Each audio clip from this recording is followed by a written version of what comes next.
گوتنا سەرۆک ترامپ کو مافەیە لەخوا خۆش بە دەنگڤەدانێک خورد پەیدا کردیە. ئەمریکا و تورکیا ڕێ دکەون لەسەر پاشە ڕۆژە من بجێ.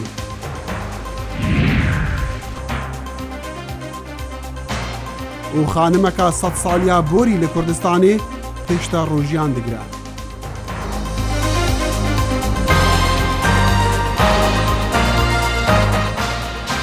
سلااو و ڕێزوهیڤین دەما خۆش دەگەڵ کورد کۆنەکشن ji dengê ئەمریکا لێرە لە واشنگتن. لای منیشەوە سڵاوم کاتەوە گشت کاتێکتان شاد و بەختەوەر بێت. سەرۆک ترامپ ڕۆژی دووشەمە ڕایگەیاند ئەو مافی تەواوی ئەوەی هەیە خۆی ببەخشێت یان لە خۆی خۆش بێت و پاشان لە تویتێکدا ئەوەشی ڕاگەیاندووە لێکۆڵینەوەکانی فیدراڵی لەسەر شیانی دەستێوەردانی رووسیا لە هەڵمەتی هەڵبژاردننی ساڵی 2016دا بە تەواوەتی نادەستورین. لەو کاتەوەی نزیکەی 500 ڕۆژ لەمەوبەر سەرۆک ترامپ هاتە کۆشکی سپی زۆربەی جار دابوونەریتە بنچینەیەکانی پشتگوێ خستووە و بربەرەکانی لەگەڵ سنووری دەسەڵاتی سەرۆکایەتیدا کردووە. بەڵام لێدوانەکانی ئەم دواییانەی بە تایبەتی ئەوەی کە دەڵێت لە خۆی خۆش دەبێت بۆ تەمای سەرسوورمان و مشتومڕێکی یاسایی توندی لێکەوتوتەوە. پێم وابێت سەرۆک ناتوانێت خۆی ببەخشێت. پێم وابێت دادگا دەڵێت نا. بەڵام لەو بڕوایەشدام ئەگەر سەرۆک خۆی ببەخشێت ئەوە زۆربەی کۆنگرس لە کاری لا دەدەن. تەنانەت سیناتۆرەکانی پارتەکەی خودی سەرۆک ترامپیش ناتوانن بڵێن سەرۆک ئەم دەسەڵاتی هەیە. لەبەرگەوە بۆ بەرگ دەستورم خوێندێتەوە و زیاتر سەرسام بووم پێی. هیچ مەرجێکی ڕاستەوخۆی تێدا نییە. منیش زۆر گەڕام بە شوێن دۆسەیەکی وەک ئەمەدا کە لە نەخشەی دادگای باڵای ویلایەتە یەکگرتووەکانی ئەمریکادا هەبێت. با هیوا بخوازین نەگەینە و قۆناغا. من نازانم پێم وایە شتێکی خراپ دەبێت بەڵام لە ڕووی یاساییەوە نازانم. مەبەستم ئەوەیە خەڵکی زیرەکتر هەن لەم بوارەدا بەڵام لە ڕووی سیاسیەوە بیرۆکەیەکی ئێجگار خراپە. سەرۆک ترامپ هەر لە ڕۆژی دووشەمەدا لە تویتێکدا ڕاشی گەیاند دەستنیشانکردنی لێکۆڵەری تایبەت لەلایەن وەزارەتی دادەوە بە تەواوەتی نادەستوری بوو. بەڵام سیناتۆرێکی دیموکراتەکان دەڵێت ئەگەر ترامپ بەڕاستی بڕوای بەوە بووایە زووتر باسی ئەمەی دەکرد. پێم وایە لەو شۆش پێشنیازە جیاوازە یاسایی و دەستوریەی من ترساوە. پێشم وایە هیچ شێکی نییە بەرامبەریان. جاگە بەڕاستی بڕوای بە زۆرێک لەو شتانە هەبێت ئەوە بیرت لەوە دەکردەوە کە دەشوێت پێشتر شتێکی خستبێتە ڕوو. پێدەچێت ئەمە مەیدانێک بێ بۆ وەرچەرخانەکان لە کاتێکدا هەست بە گەرموگڕی بانگێشتەکەی مولەر بکە یان ئەو دیمانەی بڕیارە مولەر لەگەڵیدا بکات. لە ئێستاشدا تیمی یاسایی ترامپ هەوڵی بەدەستهێنانی بۆچوونێکی وا دەدەن کە سەرۆک ئەو دەسەڵاتی هەیە کۆتایی بە لێکۆڵینەوەی تایبەت لەسەر هەڵمەتەکەی بهێنێت یان خۆی ببەخشێت. ئەمەش زیاتر لە دەسەڵاتێکی پادشاییەوە نزیکە نەک لە سەرۆکێکی کە بە شێوەیەکی دیموکراتیک هەڵبژێردراوە. ڕۆژی دووشەمە ئەمە بوو بەهۆی چەندین پرسیار لە گوتەبێژی کۆشکی سپی. ئایا سەرۆک هەست دەکات لە سەرووی یاسادایە؟ لە وەڵامدا سارا هاکەبی ساندەرز گوتی بێگومان ناوە سەرۆک هیچ کارێکی هەڵەی نەکردووە.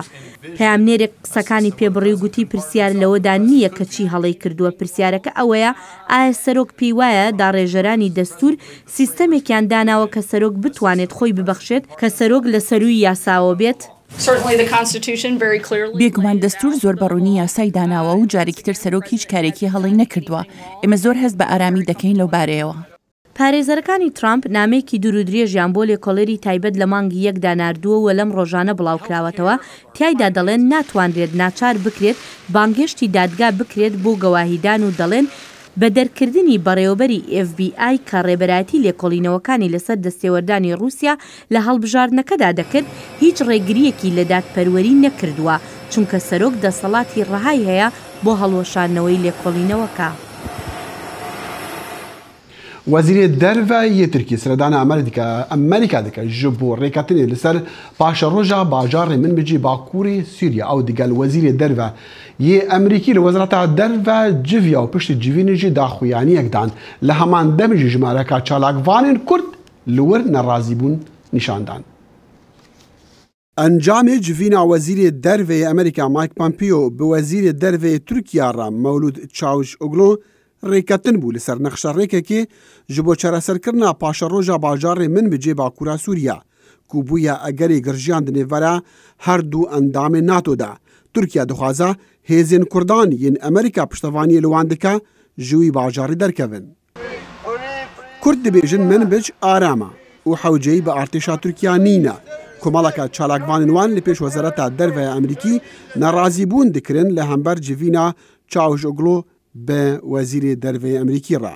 من بيجي باشتهاتي رزقار كرنج داعش ترورا ما تمنكي لزد داي ما شهيد دايكو ام كارب من بيجي رزقار بكر ونها من بيجي بريفبري خلك من بيجي خادمه شيء وقليلش كريجي يبقى الودري ذاتنا حاضرنا كيل ودري مجلس من بيجي على شكري الورا فارستري من بيجي دكي ليه حتى انا هاجي تم تركي بيجي ازي من بيجي بقرمج بو اولكاريين سينوري خدمه شيء افتشتان دبيدين بهاننا تركي دخازي دا قربك عرض سوريا تشوا جرابلس كر تشوا عزازي كر تشوا عفرين كر چالاکوانên Kurd dixwaz ji Amerîkaya rabêjin ku Tirkiya bi tinê dijatiya Kurdan dike. ئیرۆ ئەز لە vêrê me çimku dizanim Tirkiya dixwaze Sûriya dagîr bike heta ziyanê bigehîne gelê Kurd. Ev demekî dirêj vî karî dike. Ev nayê te qebûl kirin. Em Emerîkî divê rê li karên wesa xerab bigirîn. Kurdan ezbûneka xerab digel hatina artêşa Tirkiye heye bi nav bajarên Bakurê Sûriya û dibêjin ew dê heman kiryarên xwe li Efrînê kirîn li min bi cêjî dubare bikin. ئێمە جی هاتنە لە vêrek dengê xwe bigihîne Wezareta Xaricî Amerîka û berpirsiyarên Amerîkayekê neyên Tirkiye bêta nav me mijê. Çünkü ava nûmuneyek Efrînê heye ki Efrînê Tirkat çil Efrînê kirdewa. Lêre xelkê Efrînê bi xwe derxistewa li Ereba cîwan anîne wat. Di tundrewê İslamî anîne cîwan. Divê dixwazin li Efrînê li Mirbic jî aynî tişta bikin. Mümkün Mirbic gelek aram e û hevjînekê Kurd û Ereb pêk ve dijîne çi mişkile wan nîne. Daxuyaniya ji kombûna Pompeo Çavuşoglu derketî dibêje ew rêketine li ser giringiya parastina ewlehiya min bicî û wan soza pêgirtina xwe bi nexşerêkekê da ku dê pêk ve pêşhatên li meydanê bişopînin.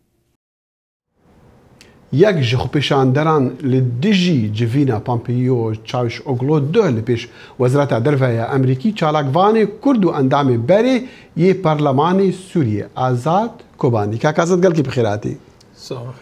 Tu li doh li pêş Wezareta Derve li cemê civîna demê civîna herdû wezîrên derve amade bûy û li dijî hindê ne ku Amerîka hevkariyê bi Tirkiye re bike li ser vê meseleyê. Li wextê yanî Kurd wesa dibêjin ku ew ditirsin tecrübeya Efrînê dubare be.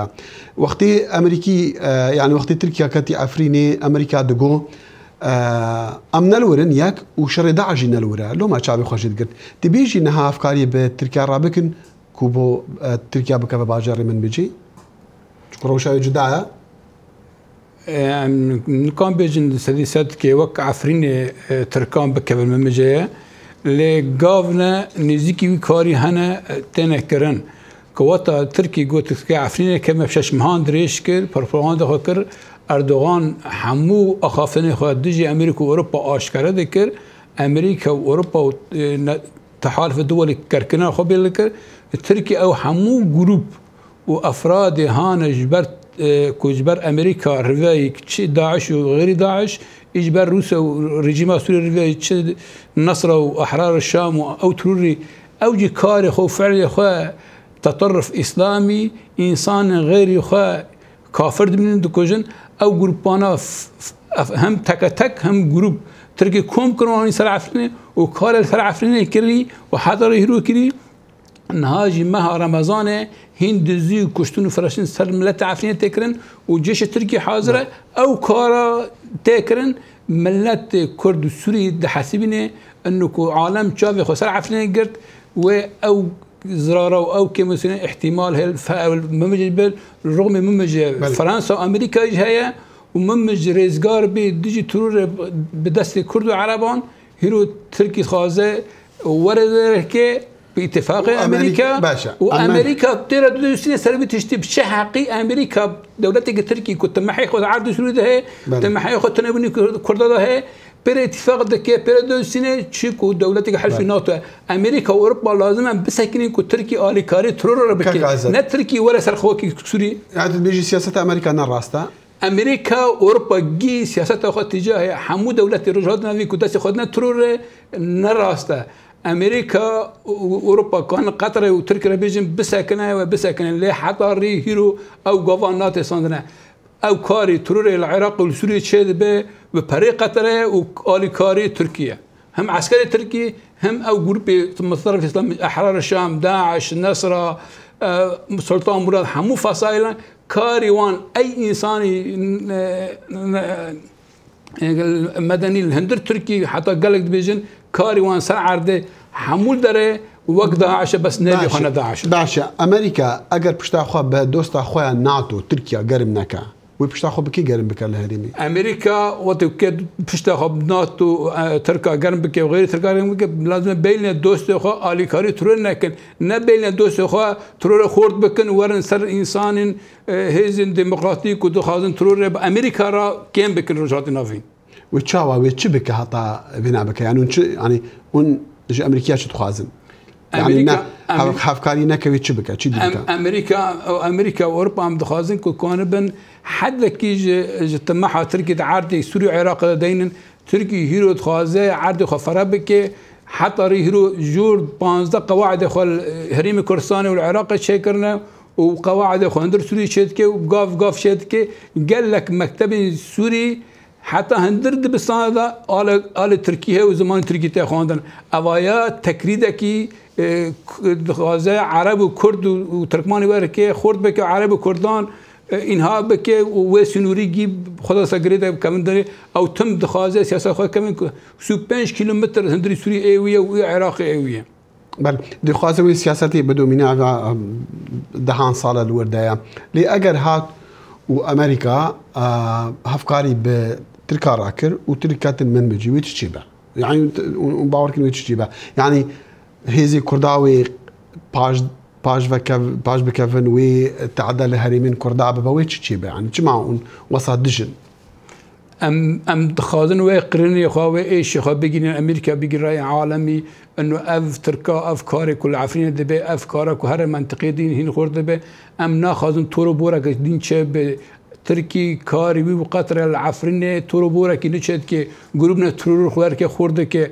او تركي كلا داره ترور براته او جروب هندر بابه هندر عزاز او جروبانا روج بروج خورد من سر تطرف اسلامي ديجي غير خوا اف تطرف السني الاسلامي اف تشكي اشكال نه تشكي وشارتيه بري قطر و آلیکاری جيش تركي تكرنا ام دخازن امريكا سينورك دينه بين او دوست خوي 50 سالي او دوستا بيرا ديجي تورر او دوستان نه تورر خورد بك من باش هريمك تيكلا كرت تدا كمن يعني هريمك قال لك كرت تدا تننا من مجاري هريمك قال لك كرت تننا بالنسبه كردان تدا جور سدي بيستان ام نزا نكون بيجن جبو ملت ام بو كردان ام بيجن جبو ملت من مجا هابونا تركان كو امريكا من مجاجي وك مناطق دين دس تركادا برده و او جروب ترور ورنا او ترور خورد ببه جوا ممجو عزاز وباب وعفرين حتى ادلبه او ترور كان مزتر خورد ببه ام هيفينا او هالي كارا شنبه كاسد قالك سباز استخوش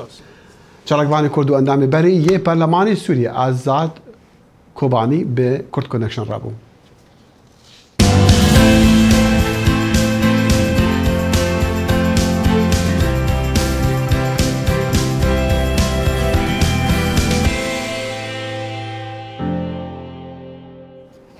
هذا بارتيا سرب كردان جبو هالبجارتنا 24 خزيراني لتركيا 230 جن نامزد جبو برلماني هنا دنافوان دا خوندكارن هشدا صالي هنا دايكن اشتيجي جميلة ايدن كوچل سالان لباجار ازمري جي لهرما دوي دريزا پنجم دا نامزدا اوكا يكجي دايكن اشتيجي كوجيويجي 6 ساليه لباجار İzmir'e HDP lista namzedên parlamenteriye da vê carê cîdaye du dayikên aştiyê jî yek ji wan Cemîle Aydin e ku temenê wê şêst e. Ew ji herêma duyê di rêza pêncê de dibe namzeda HDP. Cemîle Aydin dide zanîn digel hevjînê xwe 4 sal berê ji gundê Stewra Mêrdînê mala xwe bar kirine İzmîrê ji ber şertên aboriyê û neha jî tevî zarokê xwe li Karşıyakayê dijîn. Cemile Aydın dibêje bi malbatî gelek caran rastê zextên giran ên hêzên ewlekariyê hatine û berdelên giran jî dane. O tiyeme di hepsê de ye ji ber vê îşê siyasî 26 salî wî qediyatê de ye. Keçika min jî amezin ew jî çend cara girtin bin çava her carê heft meha heşt meha tê dima keçika min jî işkenca wan seqet maye. Keçikek min jî kê şehîd e. li aliyê Rojhilat şehîd kiriye. Yek dijî hepsê de bû vaye heft heşt mehê wê ew jî derketiye tedawî dibe. Namzeda HDP Cemile Aydın dibêje ji ber ku di navdayekên aştiyê de ye û xwendin û nivîsandina wê hewiye hevalên wê xwestine ku ew jî bibe namzed. Lê ew namzediya xwe wekî erkek dibîne û dibêje çavê ne di pereyên dewletê de ne. Ew dixwaze ji bo partiya xwe fedakariyê bike. Diger ku dizane di wê rêzê de nikare were hilbijartin jî. Hevalê me gotin welatî jî karî bivî namzet me jî kê ji bo xatirê wî hawî me namzetê xwe danîn. Ne ji bo xatirê em peraj dewletê bigirin ya te em meaşkî bigirin ya mircîkî bilind hinek werê qîmetkî mezin bidin me dilê me pirniz me em dixwazin ji bo xatirê partiya xwe em tişkî fedakarî bikin û gizarokê me bes bên kuştin û bes bê girtin û bes bên îşkencekirin. Dayika Cemile dibêje şertên giran yên jiyana Kurdan dike ku her Kurdek wekî deh dibistanan tewa kiribe. İnsankî me bû heyata me îsankî bû kem deh unîvesta xelas kir. Êwan ew dixwînin ber çavê wan derbas dibe ê me em wêna jiyan dikin. Hezkirina zarokê me û tirsak wê tiştik neyê serê wan û tirsak bira tiştik bi wan neyê û bi vê tirsê em vê jiyanê dikin ji bûn her îsankî me bûyî mamostak her yek bûyî wek xwendevankî. Namzeda HDP dest nîşan dike ji wan xebat tê xwestin û dibêje xwezî ew cihantir bûne ku zêdetir xizmetê bikire. Emirê min şêst e ez dixwazim gianiha emirê min ya 25 ya 30 bûne ji bo hîn bêtir min gavek zêde bavê dane. Namzeda HDP a İzmîrê Cemile Aydın bang li Kurdên ku dengê xwe didin partiyên din dike û dibêje herkes divê li rex qewmê xwe bisekine. Xecican Farxîn, Dengê Amerîka, İzmîr. ڕۆژی دووشەمە کاربەدەستان ڕایانگەیاند ئاستی ئاو لە ڕووباری زاوی بچووکی باکووری عێراق لە ماوەی چەند ڕۆژی ڕابردوودا بە شێوەیەکی بەرچاو کەم بۆتەوە. ئەمەش پاش ئەوەی لە هەفتەی ڕابردوو ئێران دەستی کرد بە هەوڵی پڕکردنی بەنداوی سەردەشت لە نزیکی سنووری نێوان عێراق و ئێران. شارەوانی قەڵاتزێ ڕایگەیاند ئاستی ئاو زیاتر لە 80 سانتیمەتر لە ماوەی 4 ڕۆژی ڕابردوودا دابەزیوە. ئەمەش بۆتە هۆی کەمبوونەوەی ئاو بۆ دانیشتوانی ناوچەکە کە پشت بە ڕووباری زاوی بچووک دەبەستن بۆ ئاوی خواردنەوە و کشت و کاڵ. گرفتی ئاو بووە بە گرفتێکی گەورە بۆ عێراق لەبەر ئەوەی تورکیاش دەستی کردووە بە پڕکردنی بەنداوی ئیلسو لە سەرچاوەی ئاوی ڕووباری دیجلە.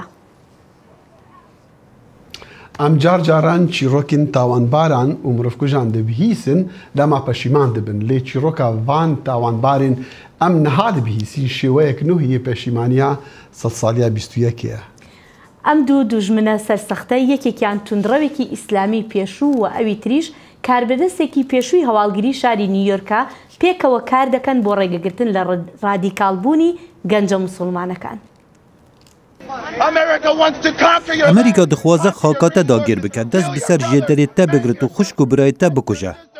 ئەڤە جێسی مۆرتنەل ساڵا 2009 یەکوپناوێ یونس عەبدوڵڵا محەممەد هێناسکردن یەکو لە ئەمریکا پروپاگەندە بۆ قاعیدەت کردن. ئەف vejandine pêdivî ye bibte serhildan. Tiştê dixwaz bi cihat 15 hêriş hatin encamdan. Yên din li jêr bandûrê û gropa nêzik ji nav çûn. Rêveberê berê yê yekîneka îstixbarata polîsên New York bû, بۆ ماوەیە 5 ساڵان دەست ji بسڵمانیا شۆڕژگەر بەردا بەری وی بشینە گرتی گەهێ. جێسی بۆ me zilamekî naskirî bû lê belê Yunus Abdullah Muhammed kesekî tirsînak bû. Li îro du ciwan li vê derê ne. Yek girtî ne ji bo xebateka li dij gefên hevbeş. Nimûne wekû yekin nehatîne guhartin. Yên berê dijmin bûn her dûkan kampanyayek bi navê Paralel Network ava kirin ji bo şîretkariyan pêşkeşî cihadiyên Emerîkî bikin da ku cardin vegerin nava civakê. Armanc ewa xelek dest ji tundûtîjiyê berdet. Şakir Misrî niha kar dike piştî ku 7 salan bi dilxwazît nava El-Şebab da dixwaz şehîd bibe. ئەم بجداهی تەماشای ژێڤەبوون و نەهێلانە تونتراویە دکەین. ژێڤەبوون ئێدی تو نەبهرێکی ji کۆمەڵێ و نەهێلانە تونتراویە bi wata guhartina hizr û ramanaya. Kesek ji mortin bixwe baştir vê yekê fam nake. Ew bû destkîsê FBI piştî ku 3 salan girtîgehê da borandî, ji cezayê 11 salên girtinê. Ew gazindan dike ku di girtîgehên Amerîka da bernameyên nihiştina şîdetkariya li cem şîdetkaran nîne.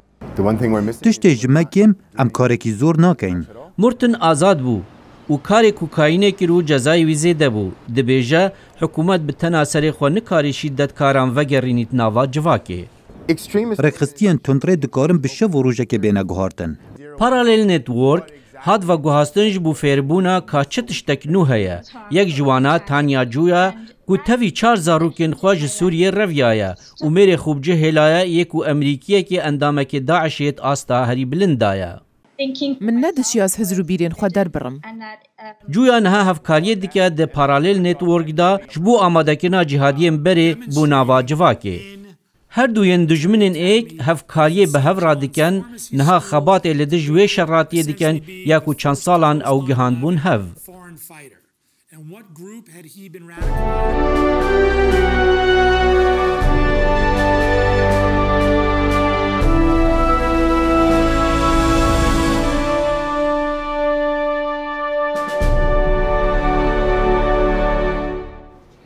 پایفدارێکی هەڤەندیە لە دیژی ملیتانên حوثی لە یەمەنی دەبێژە هێزن حکومەتە یەمەنی 9 کیلومتران نزیکی بەندەرێ حودەیدیە بوونە ئاسێگەها مەزن یاسەر هەڵداین حوتی. پایفداری هێزن هەڤەندیە بەڕێبەرەتیە عەربستانە سعودی دەبێژە هێزن حکومەتی دەست بسەر چەکی گرانی حوتیان دەگرتیە لە دەمێ بەرەف پێشڤەچۆنە بەرەفوی باژاری. وی گۆجی هەنێک زارۆکن کو ji aliyê militanê ve hatibûne çekkirin û beşdarî şerran bûne xwedane destê hêzên hikûmetê. Netewînî girtî jî dibêje Yemen li serê lîsta welatên cîhanê ye ku krîzên mirovanî lê hene. Selma Abdulqadir li 100 saliya bîstê hatiye dunyayê û kesûkarên wê dibêjin jiyê wê bûye 121 sal lê nehatiye piştrastkirin ka ew dê bi tementirîn kes be li cîhanê ne. بەڵێ خاتو سەلما هێشتا جەستەیەکی تەندروستی هەیە بۆیە 30 ڕۆژی مانگی ڕەمەزانیش بە ڕۆژوو دەبێت. سەلما عەبدولقادر ئەو ژنە کوردەیە کە خەڵکی ناوچەکە بە بەتەمەنترین مرۆڤی جیهان هەژماری ئەکەن. گەرچی لەبارەی بەتەمەنترین مرۆڤی سەرزەوی جارجارە ناوی جیاواز ئەبیسترێت، بەڵام بە بەراوردکردنی تەمەنی حاجی سەلما لەگەڵ ئەو کەسانە کەسانی دەوروبەری پێیان وایە کە ئەو بەتەمەنترین مرۆڤی سەرزەویە سەرڕای ئەوەی هێشتا لە ڕیکۆردە جیهانیەکاندا ناوی تۆمار نەکراوە. مانگی نیسانی ئەم ساڵ ماساسازۆ نۆناکای بەڕەگەز ژاپۆنی تەمەن 112 ساڵ وەک بەتەمەنترین مرۆڤی سەرزەوی تۆمار کرا لەلایەن ڕیکۆردی جیهانی گینسەوە. بەڵام سەرڕای ئەوە سەلما عەبدولقادری دانیشتووی قەزای شارەزور بەتەمەنترە لە ماساسازۆ نۆناکای 112 ساڵ بە حکمی ئەوەی حاجی سەلما لە دایکبووی ساڵی 1997 و بەو پێش سەرەتای مانگی تەمووز ئەبێتە 121 ساڵ. سەرڕای ئەوەی سەلما بە ئاسانی گوێی لە شت نابێت و قسە ناکات، بەڵام هێشتا جەستەی بەڕادەیەک بەهێز ماوەتەوە کە بتوانێت سروشە ئاینیەکانی وەک نوێژ و ڕۆژوو ئەنجام بدات. پێنج فەردە نوێژەکانەوەڵا پێنج فەردە نوێژەکە و نوێژەکانی بەیانی چێژەکاتە تەنیا ڕۆژوە گری و تایسەر لێ نەخواردن ڕەمەزان شەشەڵانی ژەگری. وڵای پارشێوان هەڵێسێنم ئەڵێ مەیگرە ئەڵێ بەخوا هەرەیگرم. ئیتر ئەم 30 ڕۆژی ڕەمەزان لە تەخۆمانە هەڵێسێنم و بە ڕۆژی ئەبێ و وڵای پارشێوان هەراوەی لە یەکەمە ئیتر هەڵەسێت یعنی هەرێڵم نەنە هەڵسە ئیتر خۆی هەڵەست بۆ بەربان وڵای ئیتر ئەڵێ بانگی داوە ئەڵێم ئیتر ئێمەشت بخۆین ئیتر ئەویش تێتە سەر سفرەکە ئیتر هەر شیرینی هاچێ بێخۆ. لەگەڵ بە ساڵاتچوونیدا توانای سەلمای 121 ساڵ بۆ ڕۆژوگرتن کەسانی دەوروبەری سەرسام کردووە. لە یەکەم بەربانکردنەوەی ڕەمەزانی ئەم ساڵدا گلەیی لە نەوەکانی کردبوو کە زوو بانگیان کردبوو بۆ بەربانگ و پێی وابوو کە هێشتا کاتی ماوە بۆ ئەوەی بەردەوامی بە ڕۆژوەکەی بدات. یەکەم ڕۆژ بە ڕۆژی بوو بەربانگمان کردەوەتی بۆچی ئەو نەزوو ڕۆژەکەتان پێشکانم کەی بانگی داوە ئیتر پێی ناخۆشی عنی وتی کەی بانگی داوە جارێ زوو پێی ناڕەحەت نەوگرن. گەرچی ماوەیەک پێش ئێستا حاجی سەلمان نەخۆش کەوتبوو، بەڵام بەگشتی خاوەن تەندروستیەکی باشە. ماوەیە یعنی لەوە پێش زۆری لا کۆڵای وای لە هاو خەرکو بمرێتیش وڵای تر باش بوو مانە دکتۆر وتی عیبی نییە بەس ئیتر ئەم پەتاوی لێی کرد باشە خواردنوشتی زۆر ناخواید نەخواکە سیحاتی باشە چون نەخۆشوشت نییە خوا بە زیاد تەندروستی باش. تەمەنی حاجی سەلما کە 121 ساڵە وای لە کاربەدەستانی حکوومەت کردبوو کە بڕوانەکەن ئەو چیدی لە ژیان دامابێت و هەستا بوون بە بڕینی بەشە خۆراکەکەی بەڵام دوای ئاگدارکردنەوەی کاربەدەستان کە حاجی سەلما هێشتا لە ژیاندایە و تەندروستیشی زۆر باشە وا بڕیارە کە بەشە خۆراکەکەی دیسان بۆ بنێرنەوە. لەگەڵ هەڵکشانی تەمەنیدا حاجی سەلمای 121 ساڵ زۆر شتی بیر چۆتەوە بەڵام ئەوەی ئەو بیری نەچۆتەوە سروشە ئاینیەکانەکە خۆی گرێتەوە لە ڕۆژ و نوێژ و زیکر و تەزبیحاتی ڕۆژانی ئەو ئێستاش کە لەسەر سفرە دانیشتۆ نان ئەخوا بەشێکە لەو سروشە ئاینەی پێڕەوێکە پێ ئەوترێ بەربانکردن دوای بە ڕۆژوبوون بۆ ماوەی 16 سەعات و خۆگرتنەوە لە خواردنەوە و خواردنی خۆراک و ئاو. ڕێباز مەجید دەنگی ئەمریکا قەزای شارە زور. ڕزگاربووانی گڕکانەکەی گۆتیمالا دەستیان کردووە بە پرسەگێڕان بۆ ئەو کەسانەی کە بەهۆی گڕکانەکەەوە گیانیان لەدەستداوە بەهۆی گاز و هەڵدانی بەردی ئەو گڕکانەوە بەلایەنی کەم 69 کەس گیانیان لەدەستداوە. گوندێکی نزیک ناوەندی گڕکانەکەش بە تەواوەتی وێران بووە. تەلەڤیزیۆنی خۆجەیی وێنەی پرسەگێڕەکان نیشان دەدات کە لەسەر شەقامەکان دەڕۆن و کاسکێتەکانیان بەسەر شانەوەیە. کاربەدەستان دەژڵێن چاوەڕوان دەکەن ژماری قوربانیان زیاتریش بکەن. سەرۆک جێمی مۆرلاسی ڕۆژی دووشەمە سەردانی ناوچەکەی کردو لەوێ لەگەڵ کاربەدەستانی بەهاناچوون و خێزانی قوربانیاندا کۆبەوە. و کمپانیا ئاپل ڕێکن 9 دبینە ji bo ku xelek wextê xwe digel bikarînana iPhonê veber bike wê hinek sexletî nû vedîtine ku êdî mirov bikaribe car caran dev ji telefona dest berde. Ev vedîtina nû ji bo nehêlana rexneyan bû ku iPhone bûye beşekî giringî jiyanê û êdî xelek fêr bûye nikare dev jê berde û ew alûziyan jî dirist dike. Apple dibêje ew dê hinek xizmetên zêdetir dirist bike weka sîrî ku bê bikaranîn weka mejiyekî din ji bikarhênerê telefonê radîsan dê vê carî min dev ji min berde yan min mijûl neke dirist bike. Bi rêveberê Appleê bixwe jî dibêje ew gelek zêde demê xwe bi iPhoneê re derbas dike. Ava xwedî Apple dibêje ku nikare dev ji دەخیلم تەلەفۆنە زیرەکانە بەڕاستی ژیانیان ئاسان کردو لە هەندێک بواردا بەڵام gelek وەختی خۆت گەل بۆرینی بەڵێ لێرەشدا دێنێ کۆتایی بەرنامەیە ئەمڕۆمان تا کاتێکی تر هەر شاد و بەختەوەر بن. خدا حافظ.